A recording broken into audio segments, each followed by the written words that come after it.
So what commonly happens is a surviving spouse will come to me and say that their predeceased spouse died about 3 or 4 years ago, okay? Let's just say, for example, that someone died back in 2019, okay?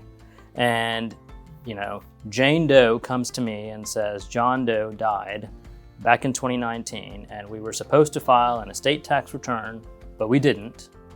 And now his estate exemption that he didn't really use up is just gone up in smoke because, it's too late to file a return. Well, normally I would have said, since we're outside of 2 years from his date of death, we got to go request permission from the IRS. And that means that you'll have to pay a user fee, which could be pretty expensive. You'll have to pay for legal expenses, and then you'll still have to file an estate tax return on top of that. Some of those fees can get pretty expensive. When you add them up, plus the time, it can take probably 6 to 8 months plus $20,000 or so to do it.